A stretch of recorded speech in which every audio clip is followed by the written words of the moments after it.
लोगों के आचरण को देख करके गिरगिट भी सोचा जाएगा कि कौन आ गया है ये, कि यानी दिल्ली से लखनऊ पहुंचते पहुंचते जब आधी आबादी के आक्रोश को झेलना पड़ रहा है, अब यहां पर रंग बदल गए।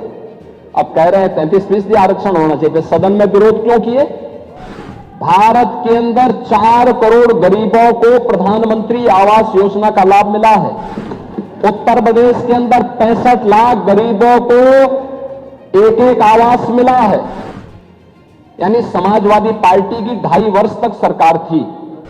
2.5 वर्ष में प्रधानमंत्री आवास योजना में एक भी आवास आप नहीं बना पाए, बल्कि भारत सरकार के प्रस्ताव का विरोध करते रहे। आप लोगों के आचरण को देख करके गिरगिट भी सोचा जाएगा कि कौन आ गया है ये, कि संसद में आचरण कैसा और यहां आचरण कैसा, वह भी सोचा जाएगा कैसे रंग बदला जाता है। यानी दिल्ली से लखनऊ पहुंचते पहुंचते जब आधी आबादी के आक्रोश को झेलना पड़ रहा है, अब यहां पर रंग बदल गए। अब कह रहे हैं 33% आरक्षण होना चाहिए। सदन में विरोध क्यों किए? क्यों सदन में विरोध किए? और इसीलिए मैं कह रहा हूं, इसी प्रकार से आधी आबादी को देखिए, पहली बार आवास की सुविधा का लाभ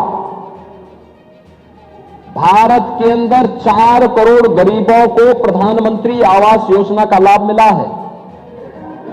पूरे देश के अंदर उत्तर प्रदेश के अंदर 65 लाख गरीबों को एक आवास मिला है, एक लाभ मिला है। एक आवास का लाभ 65 लाख परिवारों को उत्तर प्रदेश के अंदर मिला है।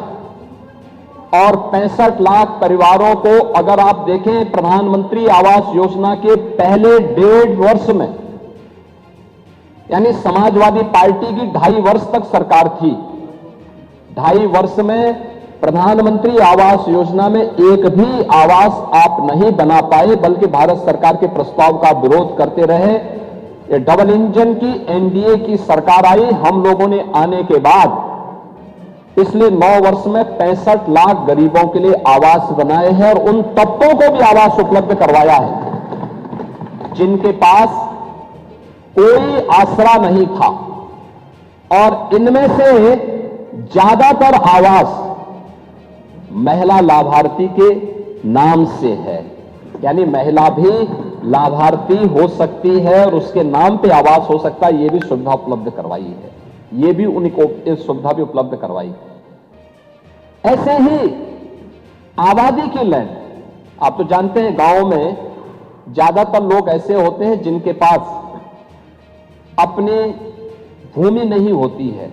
ग्राम पंचायत आबादी की लैंड में उसको आवंटित करती है, पट्टा देती है, वो उसी पे अपना मकान बनाता है, लेकिन उसका मालिकाना अधिकार उसके पास नहीं होता है, कागज नहीं होता था। पहली बार प्रधानमंत्री ग्रामीण अभिलेख के माध्यम से, प्रधानमंत्री घरौनी योजना के माध्यम से उन गरीबों को जहां पे उसका मकान है उसका मालिकाना अधिकार भी मिलेगा और वह महिला के नाम पर होगा। ये पहली बार हुआ है। ये काम कांग्रेस भी कर सकती थी, समाजवादी पार्टी भी कर सकती थी, प्रदेश में अन्य दलों की सरकारें भी कर सकती थी, नहीं किए।